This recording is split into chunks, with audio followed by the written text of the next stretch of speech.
Now, don't argue with my unpopular opinion, sis. But there's something so refreshing about being single. Not single, but I want to date single. Not single with a roster, but avoidant single. I'm traumatized by men single. Just not too much on me. When I tell you this is the season to get your PhD, get your pH balanced, focus on them kids. Because your skin glows different, your hair grows different, even though I'm having postpartum shedding, but not too much on me. Ass fatter, checks fatter, and you sleep like an infant knowing you're not getting cheated on. We love it over here.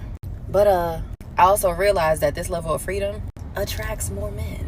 They love something they can't get. Leave me alone.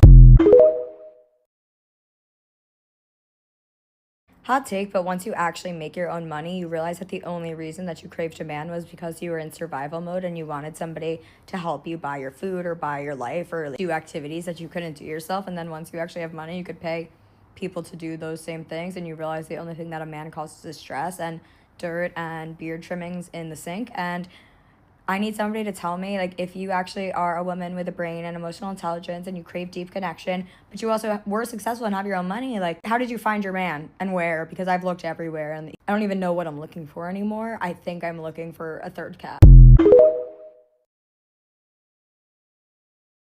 So yeah, I'm 53, completely single by choice, and also no children by choice. Love my life, have incredible friends, and travel is the secret to my happiness. I do not wait around for some man to show up to travel with me or to explore places with me. I do it on my own and have so much fun, and usually take friends with me, meet friends wherever I go.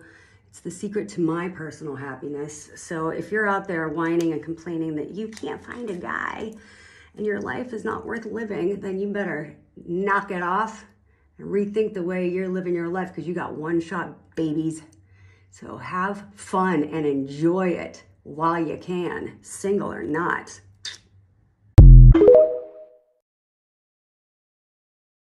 Stay single. Did you hear me? Stay single. Don't rush into nothing with nobody for no reason. If you're a teenager, stay single. If you're in your 20s, stay single. 30s, 40s, 50s, 60s, 70s, stay single.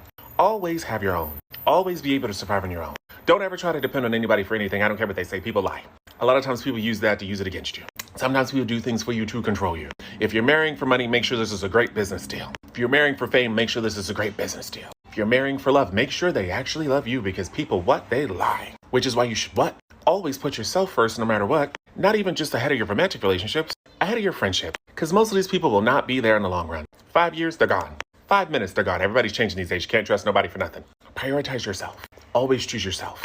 Put your career first. For the love of God, put your career and your education first. Choose yourself, always. And don't have any babies that you can't take care of, that you don't feel like raising. Don't ever get with somebody just because you don't want to be alone. Don't ever let somebody get with you just because they don't want to be alone. Don't ever get into a relationship on the basis of connecting through trauma.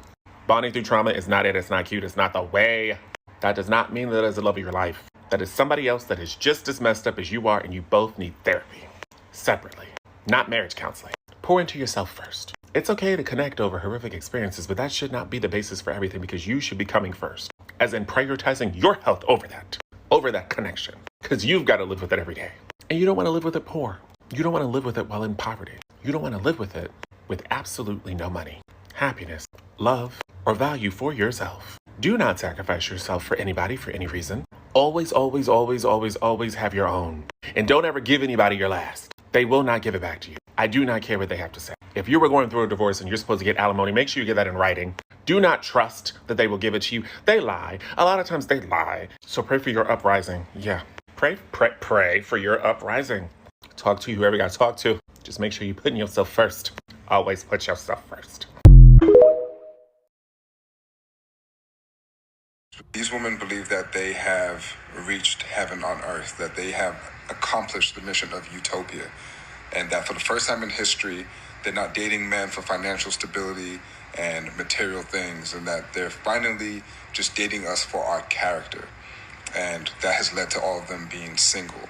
And they believe that they're at peace and living their best lives being single without a companion. For the first time in history, women are dating men for their character. For the first time in history? Y'all make it seem like women have only wanted men for their money. These women have always wanted a man with a good character, okay? But the problem is, a lot of men don't have good character. As a matter of fact, they treat women poorly. So now women are deciding to stay single because they want to be at peace, right? You guys are only mad because women are choosing to stay single instead of getting with y'all.